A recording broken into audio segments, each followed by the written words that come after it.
Hello मेरे प्यारे बच्चों, कैसे हो आप सब। आई होप आप सब बहुत ही अच्छे होंगे और आप सब अपनी बोर्ड की तैयारी बहुत ही अच्छी तरीके से कर रहे होंगे। प्यारे बच्चों, आज की इस वीडियो हम सब क्लास 12 के जितने विद्यार्थी 18 फरवरी को हिंदी का पेपर देने वाले हैं, प्यारे बच्चों उनके लिए मैं एक बहुत ही इंपॉर्टेंट वायरल पेपर लेकर आया हूँ। मेरे प्यारे बच्चों, वीडियो को शुरू से अंत तक जरूर देखिएगा। इस पूरे पेपर का सोल्यूशन हम इस वीडियो में करवाने वाले हैं। मेरे प्यारे बच्चों, यह पेपर आपके लिए बहुत बहुत इंपॉर्टेंट है, तो प्यारे बच्चों वीडियो को थोड़ा भी स्किप ना कीजिएगा। यहाँ पर देख सकते हो जो पेपर का कोड है 302 DG है और प्यारे बच्चों आप सभी का जो पूर्णांक होगा वो पूर्णांक कितना होगा, 100 नंबर का होगा। ठीक है, समय प्यारे बच्चों आप सभी को पूरे 3 घंटे 15 मिनट मिलेगा। यहाँ पर आप सभी को अपना अनुक्रमांक और यहाँ पर आप सभी को अपना नाम दर्ज करना होगा। यहाँ पर देखिए क्या निर्देश दिया गया है, करार निर्देश में कि प्रारंभ के 15 मिनट परीक्षार्थियों को प्रश्न पत्र पढ़ने के लिए निर्धारित है। ठीक है, और दूसरा निर्देश करा है कि इस प्रश्न पत्र में 2 खंड है, यानी खंड क है और खंड ख है। ठीक है, दोनों खंडों के सभी प्रश्नों का उत्तर देना आवश्यक है। यहाँ पर देखिए सबसे पहले प्यारे बच्चों आप सभी का खंड क है। ठीक है, क्या है, खंड क है, जिसमें प्यारे बच्चों बहुविकल्पी प्रश्न स्टार्ट होता है। करना है सबसे पहला क्वेश्चन इसमें कि भाषा योग वशिष्ठ के लेखक हैं।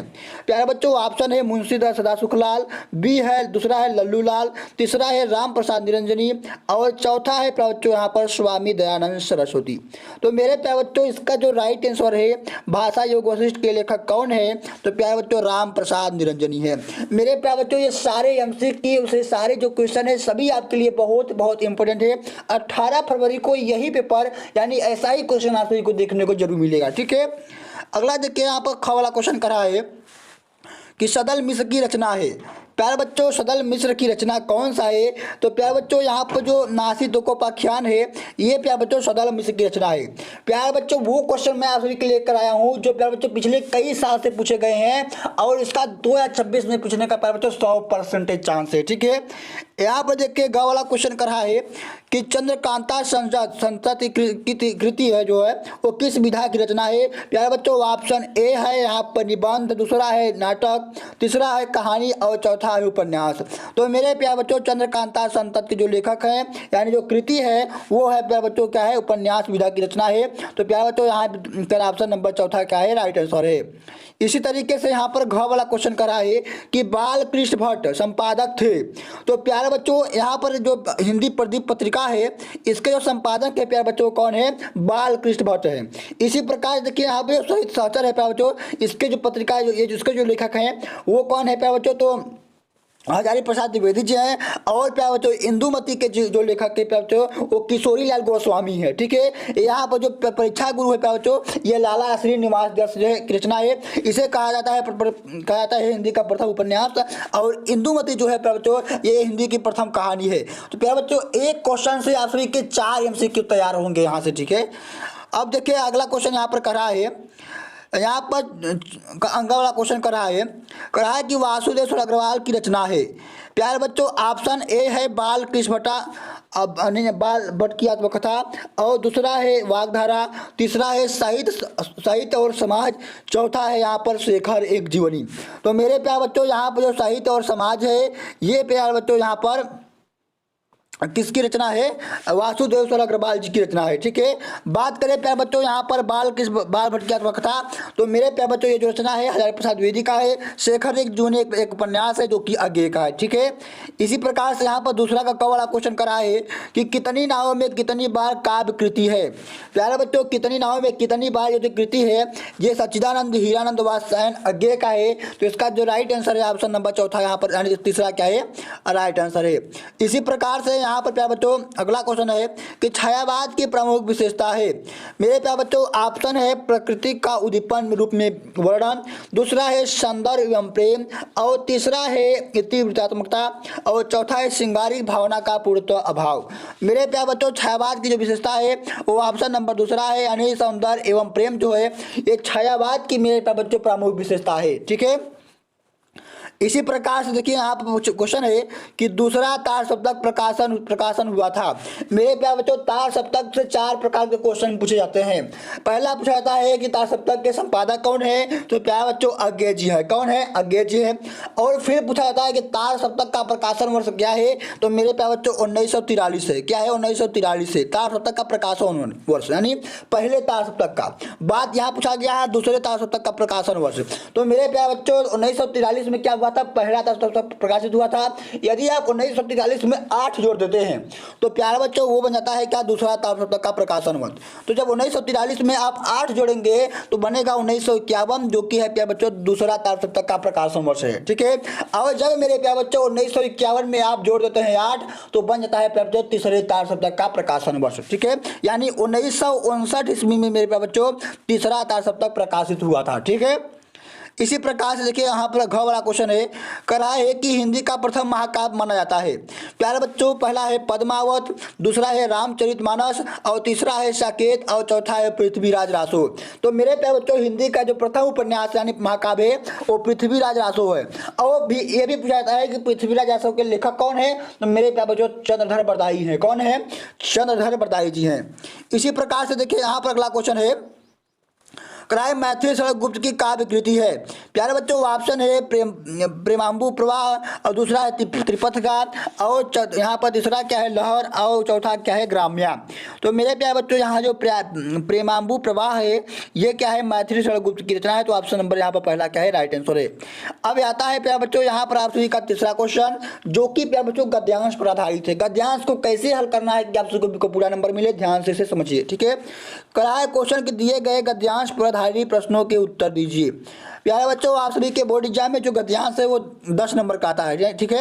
यानी एक गद्यांश पर 5 क्वेश्चन होते हैं, प्रत्येक क्वेश्चन 2 नंबर का होता है। यहाँ पर देखिए सबसे पहले आप सभी को गद्यांश को पढ़ना होगा। गद्यांश को पढ़ने से ये पता चल जाता है कि गद्यांश जो है वो किस पाठ से लिया गया है, ठीक है। तो लिखा है कि मातृभूमि पर निवास करने वाले मनुष्य राष्ट्र का दूसरा अंग है। पृथ्वी हो और मनुष्य न हो तो राष्ट्र की कल्पना असंभव है। पृथ्वी और जन दोनों के समन्वय से यानी दोनों मिलकर राष्ट्र का स्वरूप संपादित होता है। जन के कारण ही पृथ्वी मातृभूमि की संज्ञा प्राप्त करती है। पृथ्वी माता है और जन सच्चे अर्थों में पृथ्वी के पुत्र हैं। इस तरीके से यहाँ पर देखिए गद्यांश लिखा गया है। और पहला क्वेश्चन इसमें करा है कि उपयुक्त गद्यांश के पाठ और लेखक का नाम लिखिए। तो देखिए यहाँ पर क्या है, मातृभूमि आ रहा है, राष्ट्र आ रहा है, ठीक है, और स्वरूप आ रहा है। तो यहाँ से ये पता चलता है कि ये जो गद्यांश है प्यारे बच्चों ये राष्ट्र के स्वरूप के पाठ से लिया गया है। और राष्ट्र के स्वरूप पाठ के जो लेखक हैं वो वासुदेव शुक्ल अग्रवाल जी हैं। तो इसका आंसर आप लिखेंगे कि पाठ के लेखक का जो नाम है प्यारे बच्चों राष्ट्र का स्वरूप है और इसके लेखक जो है प्यारे बच्चों कौन है, वासुदेव शुक्ल अग्रवाल जी हैं। इस तरीके से आपसे इसका आंसर देना होगा। अब देखिए ख वाला क्वेश्चन क्या करा है यहाँ पर कि रेखांकित अंश की व्याख्या कीजिए। तो देखिए यहाँ पर गद्यांश में क्या है, यहाँ से लेकर यहाँ तक क्या है गद्यांश यानी रेखांकित अंश किया गया है। तो आप सबको सभी को इसका अपने शब्दों में व्याख्या करेंगे। इसमें लिखेंगे कि जिस प्रकार माता हमें जन्म देती है, पालन पोषण करती है, हमें प्यार करती है, उसी प्रकार पृथ्वी हमें अन्न भी देती है। पृथ्वी एक माता के समान ही हमारा पालन पोषण करती है। अतः पृथ्वी माता के समान है और मनुष्य सच्चे अर्थों में पृथ्वी का पुत्र है। मेरे प्यारे बच्चों इस तरीके से भी आप क्वेश्चन को हल करते हैं तो प्यारे बच्चों मैं इस बात की गारंटी करता हूँ कि आपको गद्यांश में पूरे 10 में 10 नंबर मिलेंगे, ठीक है। अब देखिए यहाँ पर तीसरा वाला क्वेश्चन करा है कि राष्ट्र की कल्पना कब असंभव है। तो प्यारे बच्चों इसका जो आंसर है लिखेंगे कि यदि पृथ्वी हो और मनुष्य न हो तो राष्ट्र की कल्पना असंभव है। मेरे प्यारे बच्चों जो मैं आंसर लिखा हूँ ये इसी गद्यांश में से ही लिखा हूँ। देखिए यहाँ पर लिखा है कि पृथ्वी हो और मनुष्य न हो तो राष्ट्र की कल्पना संभव है। यानी ये सारे क्वेश्चन जो होते हैं प्यारे बच्चों इसी गद्यांश में इसका आंसर मिल जाता है, ठीक है। अब देखिए यहाँ पर चौथा क्वेश्चन आपसे क्या कह रहा है यहाँ पर कि पृथ्वी और जन मिलकर क्या बनाते हैं। तो प्यारे बच्चों लिखेंगे यहाँ पर कि पृथ्वी और जन दोनों मिलकर राष्ट्र के स्वरूप को संपादित करते हैं या भी बनाते हैं, ठीक है। इसी प्रकार देखिए यहाँ पर पांचवा क्वेश्चन करा है कि पृथ्वी कब मातृभूमि की संज्ञा प्राप्त करती है। तो लिखेंगे कि पृथ्वी मातृभूमि की संज्ञा जन के कारण ही प्राप्त करती है, ठीक है। अब देखिए यहाँ पर आप सभी का चौथा क्वेश्चन करा है कि दिए गए पद्यांश पर आधारित प्रश्नों के उत्तर दीजिए। मेरे प्यारे बच्चों यहाँ पर देखिए पद्यांश करा है कि आज की दुनिया विचित्र नवीन प्राकृतिक पर सर्वत्र विजयी पुरुष असीम। आगे है यहाँ पर कि है बंधे नर को करो में वारी विद्युत माप और हुमक चढ़ता उतरता पवन का ताप, है ना बाकी कहीं व्यवधान, लाद सकता न सरित गिरी सिंधु एक समान। इस तरीके से यहाँ पर देखिए गद्यांश है। और प्यारे बच्चों आप यहाँ पर लिखेंगे, यहाँ पर देखिए इसका सबसे पहले क्या गया है कि उपयुक्त पद्यांश का संदर्भ लिखिए। तो संदर्भ लिखने के लिए भी आपको पाठ का नाम और लेखक का नाम यानी कवि का नाम पता होना चाहिए। तो लिखेंगे संदर्भ कि प्रस्तुत पद्यांश का पाठ का शीर्षक क्या है बच्चों, अभिनव मनुष्य है, और इसके रचयिता यानी कवि वो कौन है प्यारे बच्चों, रामधारी सिंह दिनकर जी हैं। इस तरीके से प्यारे बच्चों आप सभी को संदर्भ लिख कर जाना है, ठीक है। अब यहाँ पर कराए रेखांकित अंश की व्याख्या कीजिए। तो लिखेंगे कि दिनकर जी कहते हैं कि आज की दुनिया नवीन है, नई है और विचित्र भी है। वैज्ञानिक प्रगति के परिणाम स्वरूप आज मनुष्य की प्रति पर सर्वत्र विजय प्राप्त कर ली है। वह इतना साधन से संपन्न हो गया है कि प्रकृति को अपने अनुकूल बना लिया है। वैज्ञानिक युग में आज मनुष्य पूर्णतः शक्तिशाली हो गया है। इस तरीके से आप सभी को इसका व्याख्या करना होगा, ठीक है। अब देखिए आगे कहा है कि आज के मनुष्य ने किस पर विजय प्राप्त कर ली है। तो लिखेंगे कि मनुष्य के यानी वैज्ञानिक के प्रगति पर परिणाम स्वरूप आज मनुष्य के सर्वत्र पर विजय प्राप्त कर ली है, ठीक है। आगे यहाँ पर लिखेंगे चौथा क्वेश्चन है कि किसके हुक्म पर पवन का ताप चढ़ता उतरता है। तो लिखेंगे वैज्ञानिक युग में अभिनव मानव के हुक्म पर पवन जो है वो ताप उतरता और चढ़ता है, ठीक है। पांचवा क्वेश्चन है कि है नहीं बाकी कहीं व्यवधान से क्या आशय है, इसका अर्थ आप सभी को लिखना है। तो लिखेंगे यहाँ पर कि वैज्ञानिक प्रगति के कारण आज मनुष्य इतना साधन संपन्न हो गया है कि उसके सामने किसी प्रकार की व्यवधान नहीं है। वह बिना किसी व्यवधान के सारी बाधाओं को लांघ सकता है, पार कर जाता है, ठीक है। अब देखिए यहाँ पर पांचवा क्वेश्चन है प्यारे बच्चों, कह रहा है कि निम्नलिखित में से किसी एक लेखक का साहित्यिक परिचय देते हुए उनकी प्रमुख कृतियों का उल्लेख कीजिए। तो यहाँ पर देखिए तीन लेखक हैं, प्रोफेसर जी सुंदर रेड्डी हैं, आचार्य हजारी प्रसाद द्विवेदी जी हैं और एपीजे अब्दुल कलाम जी हैं। मेरे प्यारे बच्चों यहाँ ये जो तीन लेखक हैं इनको तीनों लोगों का आप सभी को क्या करना है, जीवन परिचय याद कर लेना है। और इस वीडियो में आप सभी को डॉक्टर एपीजे अब्दुल कलाम का जो है जीवन परिचय बताने वाला हूँ। तो आप सबसे पहले इनका संक्षिप्त परिचय लिखेंगे जन्म लिखेंगे 1921 ईस्वी में। प्रसिद्धि लिखेंगे कि मिसाइल मैन एवं जनता के राष्ट्रपति थे। और लिखेंगे कि पिता जो का नाम लिखेंगे कि जैनुल आबदीन और माता का नाम आसी अम्मा, ठीक है। शिक्षा प्यारे बच्चों इंजीनियरिंग थी। लेखन विधा काव्य और आत्मकथा इन्होंने नहीं लिखा था। भाषा जो है सरल है, प्रवाहमय है और बोधगम्य भी है। शैली लिखेंगे यहाँ पर कि चिंतन परक और आत्मकथात्मक। देखिए मेन क्या है यहाँ पर आप सभी को जन्म लिखना है, माता पिता का नाम लिखना है, शिक्षा लिखनी है और प्रसिद्धि लिखनी है, ठीक है। इसके बाद प्रमुख रचनाएं लिखना है और डायरेक्ट आ जाना है मृत्यु पर, ठीक है। मृत्यु इनका लिखेंगे 27 जुलाई 2015 में इनका मृत्यु हुआ था, ठीक है। इस तरीके से आप सभी को इसका आंसर लिखना होगा। अब देखिए अगला क्वेश्चन कराए ख वाला, कराए निम्नलिखित में से किसी एक कवि का साहित्यिक परिचय देते हुए उनकी काव्य कृतियों पर प्रकाश डालिए। तो देखिए तीन कवि हैं, जयशंकर प्रसाद है, महादेवी वर्मा है और सच्चिदानंद हीरानंद वात्स्यायन अद्वैत जी हैं। तो तीनों कवियों का आप सभी को जीवन परिचय याद कर लेना है। ये तीन कवि ऐसे हैं जो कि कई साल से और हर साल पूछे जाते हैं, ठीक है। और 2026 में 100% कहता हूँ प्यारे बच्चों कि यही जीवन परिचय आप सभी को अपने बोर्ड एग्जाम में देखने को मिलेगा, ठीक है। तो यहाँ पर देखिए क्या है लिखा है कि जयशंकर प्रसाद का संक्षिप्त परिचय दीजिए। तो देखिए इसमें है जयशंकर प्रसाद का जो जन्म हुआ था 1889 ईस्वी में हुआ था, जन्म स्थान काशी में हुआ था और पिता का नाम देवी प्रसाद। और प्यारे बच्चों ये जो जयशंकर प्रसाद थे छायावाद के प्रवर्तक थे। लेखन विधा काव्य में इन्होंने रचना की, नाटक इन्होंने रचना की, उपन्यास की रचना की और निबंध की भी रचना की। भाषा जो है संस्कृत निष्ठ खड़ी बोली है। और डायरेक्ट आपको यहाँ पर आना है प्रमुख रचनाएं पर। प्रमुख रचनाएं जैसे कामयानी हो गई, आंसू हो गई, लहर, झरना, चित्राधार, कानन, कुसुम, प्रेमपति। इसका आपको लिखना है मृत्यु लिखना है 1937 ईस्वी। इस तरीके से लिखना है प्यारे बच्चों। ये शॉर्ट में लिखकर आप सभी को इसी को क्या करना है, शब्दों में लिखकर आप सभी को लॉन्ग में बना देना है और यही रचनाएं लिखकर चले जाना है, पूरा 5 नंबर मिलेगा, ठीक है। अब देखिए यहाँ पर क्या है, यहाँ पर छठवां क्वेश्चन है कि बहादुर कहानी के उद्देश्य पर प्रकाश डालिए। या फिर अथवा हम करा है कि पंचलाइट यानी ध्रुवात्रा, ठीक है। और कहा है कि पंचलाइट बहादुर कहानी का सारांश लिखिए। तो देखिए ये जो तीन कहानी है ध्रुवात्रा जो है और पंचलाइट जो है और बहादुर है, इन तीनों कहानियों का सारांश और उद्देश्य मैंने एक वीडियो बनाई है, हाल ही मैंने भेजा है, जाइए वहाँ से जाकर इन तीनों कहानियों के बारे में आप सब तैयार कर लीजिए। इस तीन कहानी के अलावा कोई कहानी आप सभी के समान हिंदी में नहीं पूछी जाएगी, ठीक है। अब देखिए इस वीडियो में आप सभी को पंचलाइट यानी बहादुर कहानी का सारांश बताने वाला हूँ। लिखेंगे बहादुर कहानी का सारांश हेडिंग डालेंगे और लिखेंगे कि बहादुर नेपाल का 12 से 13 वर्ष का एक नाबालिग लड़का है जो अपनी मां के गलत व्यवहार से तंग आकर नेपाल छोड़कर शहर चला जाता है। शहर में लेखक की पत्नी जो निर्मला है, जो कि अपने संपन्न रिश्तेदारों के घर पर नौकर से जुटी सुविधाओं को देखकर अपने घर में उसे नौकर रखने का विचार बनाती है और बहादुर को नौकर के रूप में घर में रख लेती है। पहले तो बहादुर के साथ बहुत ही अच्छा व्यवहार किया जाता है, लेकिन बाद में बहादुर के साथ मारपीट, गाली गलौज और चोरी का इल्ज़ाम भी लगाकर उसे पीटा जाता है, जिसके कारण बहादुर तंग आ जाता है और उस घर को छोड़कर भाग जाता है। फिर निर्मल और उनके जो परिवार के बहादुर को ढूंढने लगते हैं, लेकिन बहादुर कहीं नहीं मिलता है। अब निर्मला और उनके परिवार वाले पछताने लगते हैं, सोचते हैं कि उसके साथ अच्छा व्यवहार करेंगे, लेकिन अब पछताए क्या हो जब चिड़िया चुग गई खेत। ठीक है, अर्थात हम कह सकते हैं कि अब पछताने से कोई लाभ नहीं है, क्योंकि बहादुर घर छोड़कर चला जा चुका है। इस तरीके से मेरे प्यारे बच्चों, आप सभी को बहादुर कहानियों का जो सारांश है वो 80 शब्दों में इतना ही लिख कर आना है। ठीक है, अब यहाँ देखिए 7वां क्वेश्चन कह रहा है कि शोभित खंडकाव्य के आधार पर किसी एक खंड के एक प्रश्न का उत्तर दीजिए।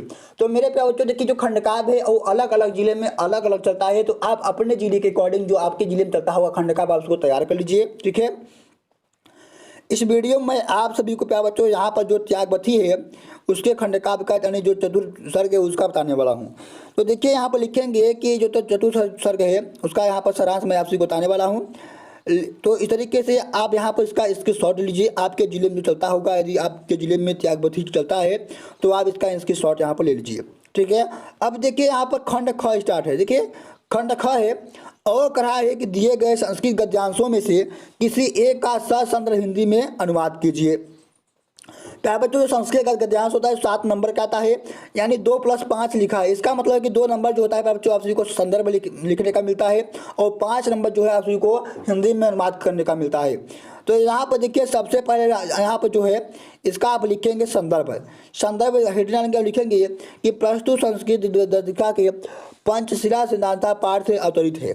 ठीक है, इस तरीके से लिखेंगे और हिंदी में अब इसका अनुवाद करेंगे, डालेंगे हिंदी में अनुवाद हेडिंग और लिखेंगे कि वैद्य युग में ये सिद्धांत व्यक्तिगत जीवन की उन्नति के लिए प्रयुक्त थे, किंतु आजकल के सिद्धांत राष्ट्रों को पारस्परिक मैत्री एवं सहयोग के आधार पर विश्व बंधु और विश्व शांति के साधन है।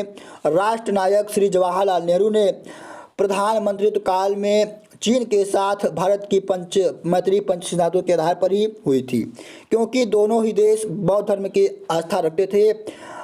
आधुनिक विश्व में पंचशील सिद्धांतों ने नया राजनीतिक स्वरूप ग्रहण कर लिया है।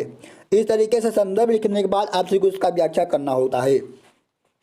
अब देखिए यहाँ पर है ख वाला क्वेश्चन, कराए के दिए गए पद्यांशों में किसी एक का कागज संदर्भ और हिंदी में अनुवाद कीजिए। जैसे है कि भाषा से मुख्या मधुरा दिव्या अग्रवाल भारती तस्या मधुरम काव्यम तस्माद अब सुभाषितम। ठीक है, तो यहाँ पर है कि भाषा माने भाषाओं में, मुख्या माने मुख्य है, मधुरा माने मधुर है, दिव्या माने अलौकिक है, गिरवाल भारती माने संस्कृत भाषा। यानी संस्कृत भाषा सभी भाषाओं में मुख्य, मधुर और अलौकिक है।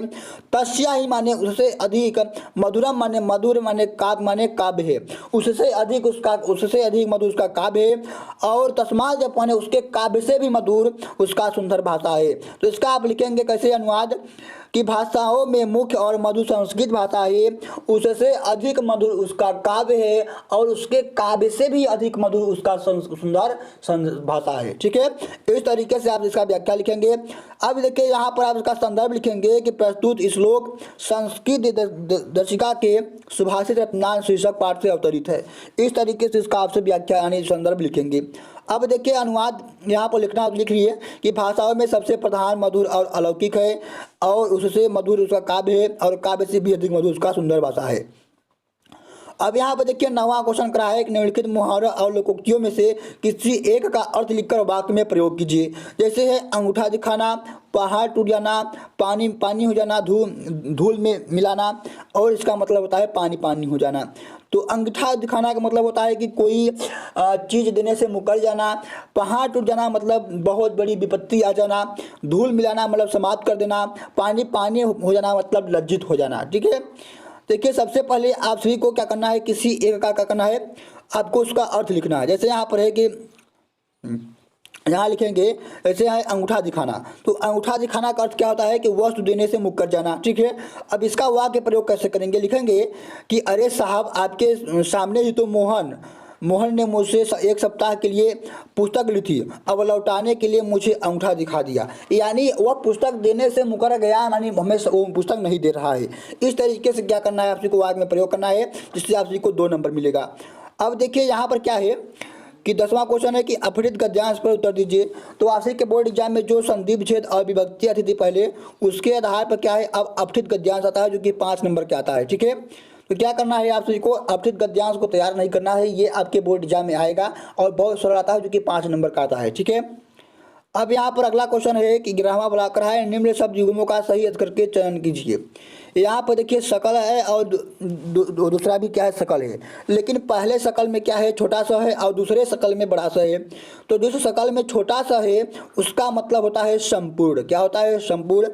और जिस सकल में बड़ा सा है उसका मतलब होता है खंड। तो इसका जो राइट आंसर है ऑप्शन नंबर ब है, यानी संपूर्ण और खंड इसका क्या है, राइट आंसर है। इसी प्रकार से देखिए यहाँ पर दूसरा क्वेश्चन करा है कि अंश और अंशु। अंश का मतलब होता है भाग और अंशु का मतलब होता है किरण। तो ऑप्शन नंबर 100 यहाँ पर क्या है, राइट आंसर है। अब देखिए यहाँ पर है कि निम्नलिखित में से किसी एक शब्द के 2 अर्थ लिखिए। जैसे यहाँ पर धरा है, मित्र है और जलज है। तो धरा का मतलब क्या होता है, पृथ्वी और भूमि।